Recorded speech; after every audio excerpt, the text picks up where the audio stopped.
In 1 Corinthians chapter 8, it was one of those going to be, I have to read the whole chapter because the whole chapter is on the one point.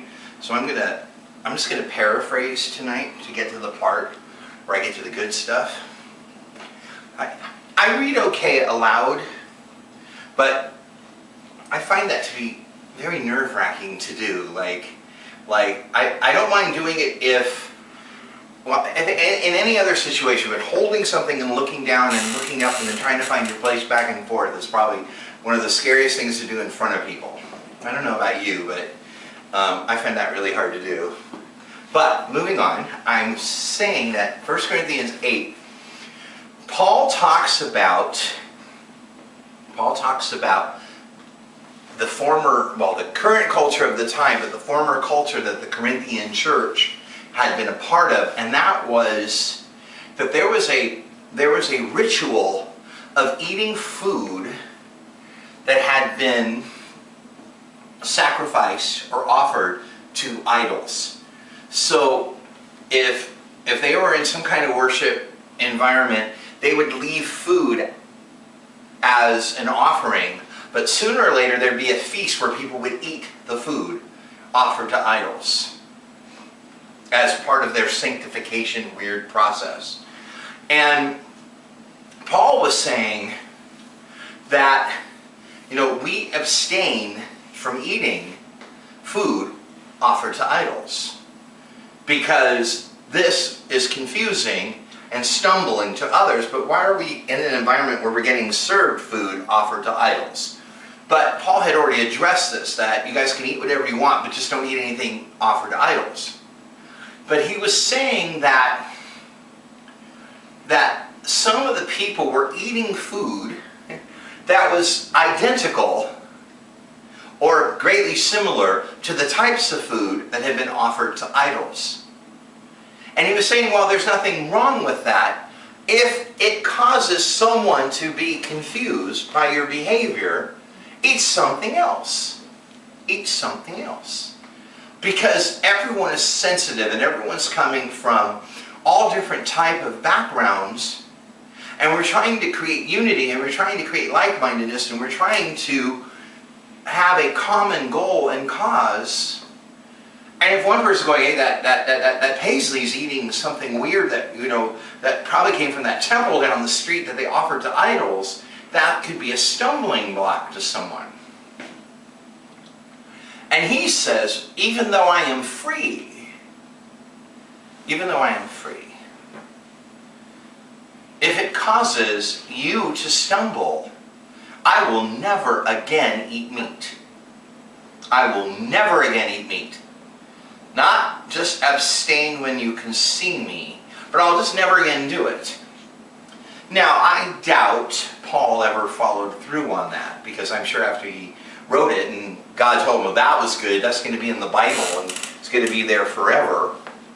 He's going, well, let me rephrase it. I won't eat it in front of you. Because, you know, obviously it's absurd that, you know, completely change your diet for people in another country that may never even see you. But the foundational point of his message was, if you're going to glance over and see me doing something that's going to make you stumble, I'm not going to do it anymore. That's quite a promise to make, because what doesn't make you stumble might make this person stumble, and sooner or later you can't do anything. I mean, I actually had someone write me and say, don't you think you're stumbling people by looking the way you look? And I said, well, don't you think you're stumbling people by talking the way you talk? And they said, well, you know, I know you're a Christian and I know that you love Jesus and I know this is all about leading people to the Lord, but someone across the street might not know what your message is. And they may look at you and they may think you're condoning this and this and this and this and this and this and this. I said, how do you package that? How do you package that? Yeah, you picked a real easy one with me. But talk about a slippery slope. Well, we've all done this, where we see people walking down the street and we think it's a really attractive man or attractive woman, and then when they get closer, they're really ugly, or they're really, really old, or they're the opposite gender of what we thought. That was a really hot lady walking by. Oh, that's a dude. They don't even look like a lady. Don't even look like a lady. It's just our imagination pieces together what we can't formulate naturally with our eyes.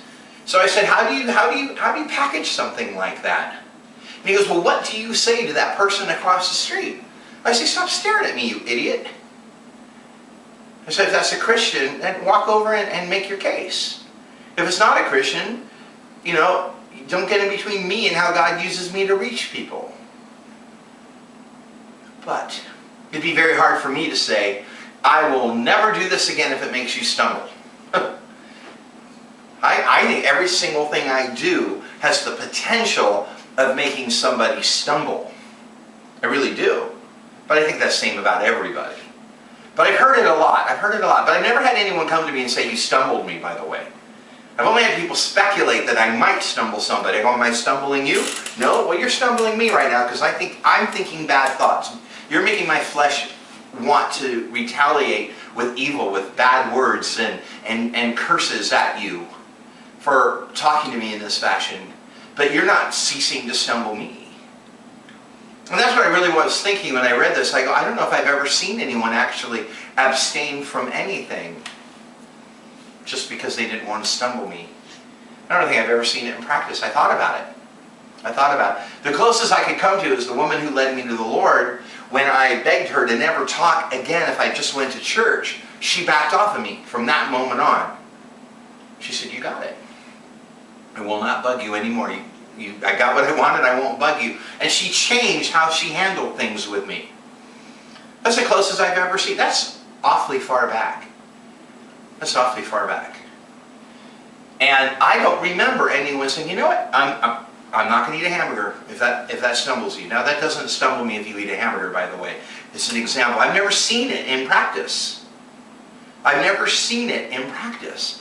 Now my life is the practice of the transverse of this. And I believe, if I'm using the word right, I'm using it to say not the opposite, but the seeming opposite, which is really the other side of it. I am doing and not doing things at the exact same time for the sole purpose not to stumble the people that God brings into my life to lead to the Lord. I will never say that sentence again. I hope it made sense because that's the best I can say it. Last night I had a very interesting performance in downtown Phoenix, and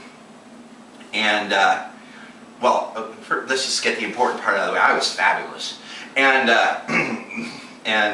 mistakes and all, I was covering up mistakes left and right. I even got my heel caught in a gap in the stage and almost went falling, and it was really embarrassing. My biggest fear was happening, but it was all good. And I had people that came and people that were there supporting me, and I had people that saved my life by bringing a water bottle that I was able to refill. If I didn't have that, I would have had nothing and I would have been dead. And but I was alone for a long time with a lot of people before I performed, and then I was just alone before I performed, which is one of the hardest things in the world to do, is just be alone. I had no clock, I didn't have anything, I had nothing, I was just standing there, you know. But I had a lot of time to reflect on my alone time with all the people that I perform with, and their questions and their comments and their feelings, and I thought about how interesting it was that I was led to such an environment, and that's my ministry, and that's such a part of my life, but I'm not being led anywhere new or different for me. I get to go back home. That's what it's like for me. I get to go back home. I performed in the theater last night. I was home. I walked the floorboards. I know what to do when you're falling from the floorboards. I know what to say. I know how to, you know what I mean? I was in my element. I was in my element. But God brought me back to my element after a long time away with this ministry. And I realized how much I I do the transverse of I will never again eat meat. And that is be all things to all people. Now, it's impossible to be all things to all people on the planet. Because I prefer vegetarian. Well, someone who may be a vegan may not like meat eaters. But there are meat eaters that are offended by vegetarians. You can't be both. You can't be all things to all people. So obviously the spirit of the scripture is adapt to the people in your life with a sensitivity towards ministry, whether they're Christians, to encourage them, or to help a brother who's falling, or if they're non-Christians, with the sensitivity towards leading them to the Lord. So maybe now's not the time to have the pastrami sandwich when you're with the vegan, when you're ministering to a Hare Krishna. You know what I'm saying? Maybe now's not the time. Maybe now's not the time. Have a salad. Have them go, I've never had a Christian have a salad with me before. Do you know I've heard sentences like that in my life? That blows my mind. That blows my mind. I met my favorite artist, Diamanda Galas, and she does something that is clearly blasphemous and heretical to the church in a lot of her work. But the core, and I dig it, and the core of her work is, at whatever cost, getting people to hear what I have to say. And I saw her perform, and I met her, and then I went home and I wrote her a letter that said, I'm a minister, and I thought I was the bravest person I'd ever met. And I realized I'm just a coward because I've never done anything like what you're doing, and I'm going to find out what that is, and I'm going to go do that. And then I met her a year later, and I walked up to her and I said, hi, and she goes, Paisley, and she grabbed me and hugged me, and she said, I have your letter on my mirror in my bathroom, and I read this every single day, and I said, you must get stuff like that all the time. And she was not from Christians. She was banned in Italy by the Pope. So she's really had her problems with Christians. But she said to me, she goes, I've never met a Christian before. And I go, really? She goes, well, I've met thousands of Christians, but I've never really met one before I met you. I go, what's the difference? She said, you actually realize we're both on the same planet. And it's neither of our faults we were put here. And you actually respect the space I inhabit. And I think only someone who truly has paid any attention to what the Bible actually says about sensitivity towards others could possibly be that way. I said, yeah, you're right. You're absolutely right. What can I say? You're absolutely right. I go, it does help that I like what you do, and I'm not offended by what you do. I'm bigger than that. I know why you do what you do. It doesn't offend me. It makes me think. She goes, Christian. There you go again. Christian. And she's always called me that since then. She either calls me Christian or minister. She goes, she's always like, how you doing, minister? And she writes me and stuff. And it's so funny. She's always taking the dig because she has nothing bad to say of me. Now, I'm the biggest fan in the world, and I always say her name with my favorite artist of all time before it, but still, secretly I could get on her nerves, but I don't, because I know what the Bible says to do to reach someone for Jesus. Now, have I led her to the Lord? No. Have I caused her to think that not all Christians are monsters? Absolutely. There's one. She can't say they all are. She knows me. There's one. Was I nice to her just to lead her to Jesus? No. I was nice to her because God called me to be nice to people. God called me to be an available vessel for whatever He wants to do for people. So yeah, I guess in a sense, I'm nice to everybody to lead them to Christ. But I'm all things to all people. Some people really wouldn't dig the way I communicated with her. If I communicated to them in the same fashion, they might be like, I don't know, you make me a little uncomfortable. So I see Paul saying, I will never again eat meat, as saying, if it takes that extreme to reach one person, or to keep one brother from stumbling, which is just as important, maybe more important, because we can only reach so many people, but if we can reach already saved people and inspire them to be different, through them we reach millions. But he said, if it takes that extreme, then I won't eat meat. I could give up the almighty hamburger if it's going to cause someone to stumble. Or certainly I can do it in such a fashion that they never witness it and it never makes them stumble, if it's not something that is wrong in the eyes of God. But that sensitivity is so non-existent in so many Christians' lives that I guess transversely, when I said, I've never really seen anybody not do something because it would cause me to stumble, like, quit a habit. Maybe, I'm sure I've met a lot of people that have not said what they really wanted to say. I've probably met people, I have to be fair and say I've probably met, but I've never really seen the other way in action. I really haven't. I really haven't. Like, I see people make choices of not doing things around certain people, but it's usually because they don't want the grief they're going to get for it. It doesn't bug me if someone smokes. Well, let's just pretend that it bugs me that people smoke, or they're going to get grief from me. So maybe they won't smoke until after they have their meeting with me, then they'll go smoke. So I don't smell tobacco on it. Maybe, we do that. We do that. We hide the porn. But, we hide the thing we don't want someone to know about, because they're going to give us reason. Looking at my refrigerator magnet. I saw it too. That's what made me think about it. I have a refrigerator magnet that says, Jesus is coming, hide the porn. And, we do that. But I'm not sure we do it past a negative experience on our behalf. But I do the same thing as a minister, which I think a lot of ministers do, is to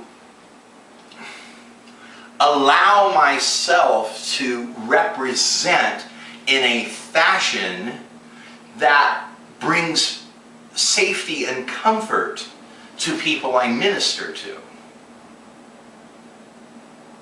That I run the risk of other people criticizing, but I know the joy and the fruit of that level of sensitivity towards certain people that I'm called to. And like last night, I really saw the fruit of it. And let's be fair, I got the fruit of it. I got, people went nuts over me last night. It was great. I couldn't have felt better.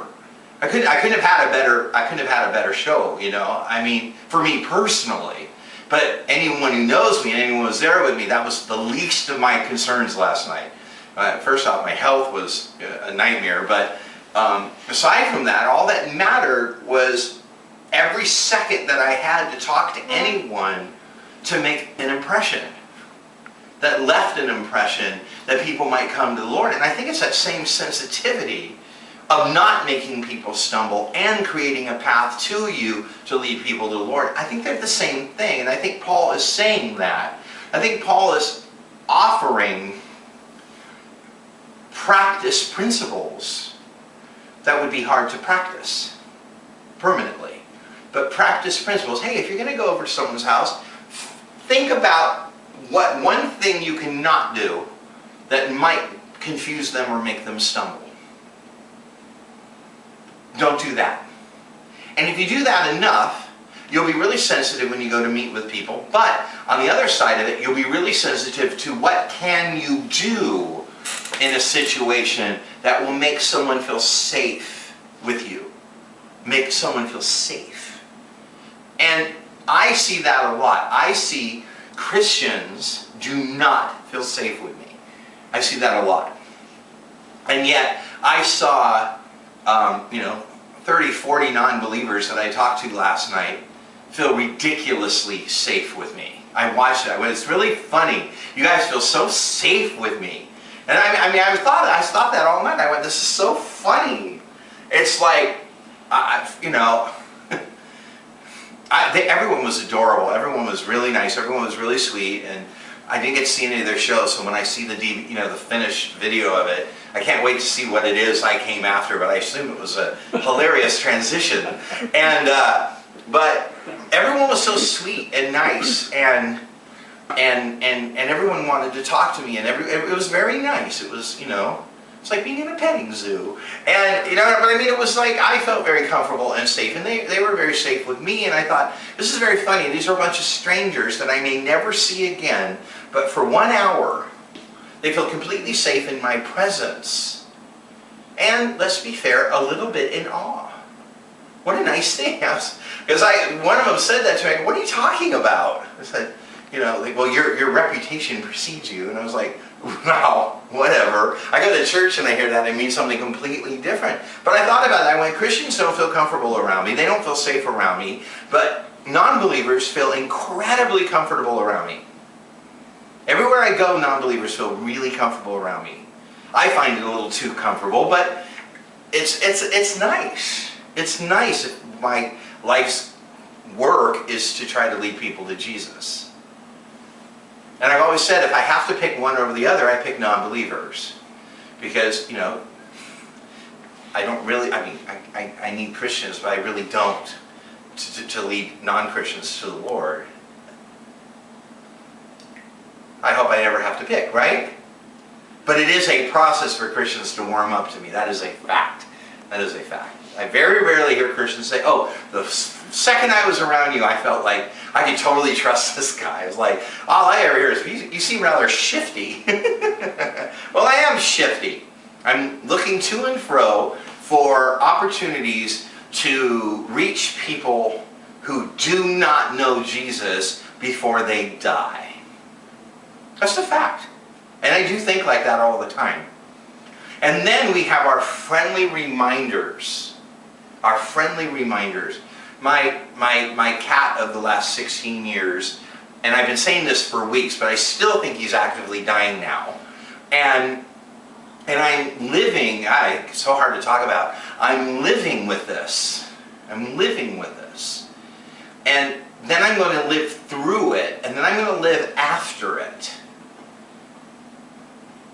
And that's all because of sin. Nothing was going to die before we sinned. So all this death that we get to be reminded of when, you know, I feel like I'm of the age now where all my heroes are dropping like flies.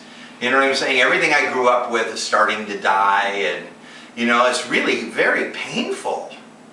Really very painful. If I could go back in time, I wouldn't get so into stuff. I wouldn't have enjoyed it so much. It wouldn't have mattered so much.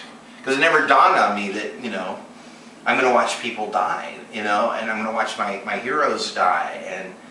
And you know, I'm watching my cat die, and all I'm thinking about is this is something we write off to as the circle of life and the food chain, and this is part of life. No, this is part of death. This was never God's plan that our pets would die. Never, ever, ever, ever going to happen. No death occurred till sin happened.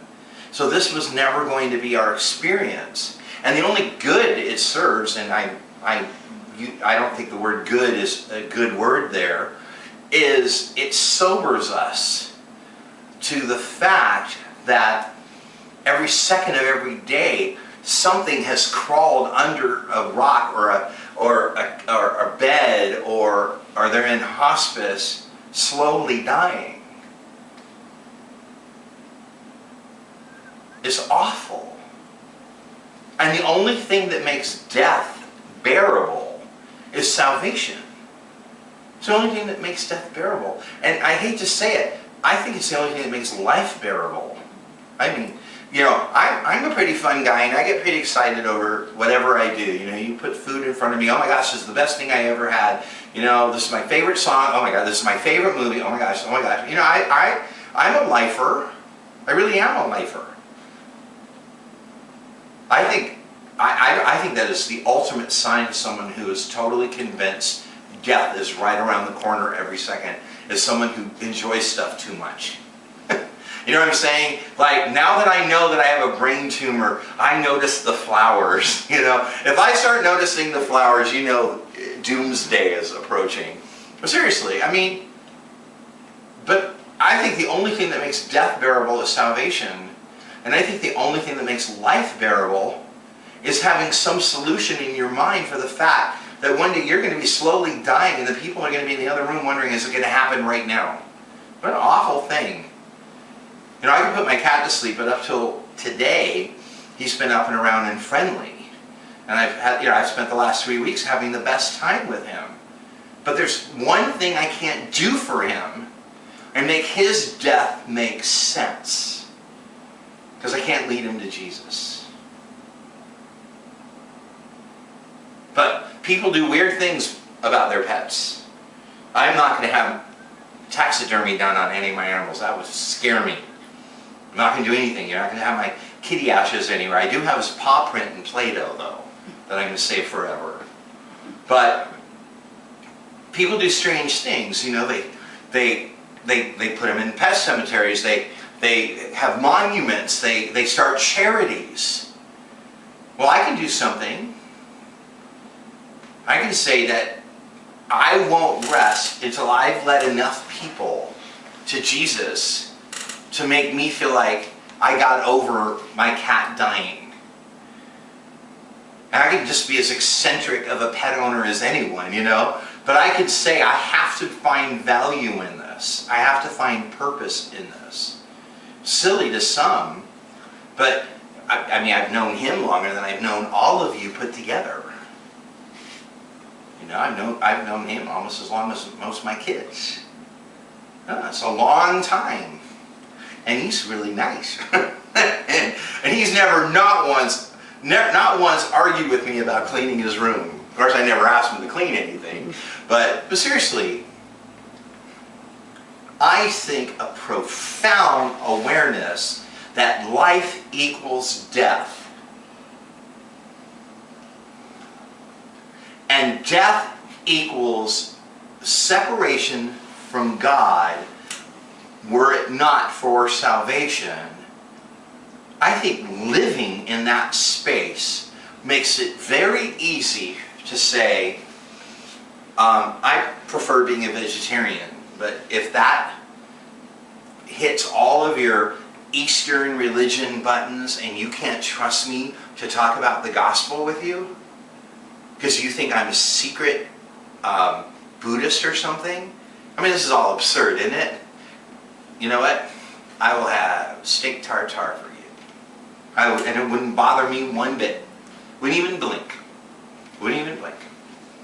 Wouldn't even blink. If I really was convinced that was the thing standing between us, whatever it was, I would do it. I don't know if I'd go on a roller coaster, though. I'd say, go to hell. But aside from that, aside from that, I mean, we don't want to put ourselves in peril, and I'd probably have a heart attack. I'm pretty scared of those things. Kind of funny. Mr. Lifer. But remember, he's motivated by fear of death. So, yeah, we're going to really enjoy our salad, but we're not going to go put ourselves on something that can break or we can fall out of or can crash if we don't have to. But I think Paul was saying you need to live on the edge and look down at the abyss and see it in everything and everywhere you go. Because, but for salvation, that's what everyone's looking at, whether they know it or not. But deep down inside, everybody does know it. Everybody does know it, and you may be the last person they talk to. You may be their last hope, and I'm convinced I am people's last hope. Now, I have said my ministry is I am the last stop before tragedy. I have always known that. I have always known that. I've always seen, and maybe not with this group tonight, but I've always seen it as I perform in the emergency room. When I look out, I see blood and injury and fear and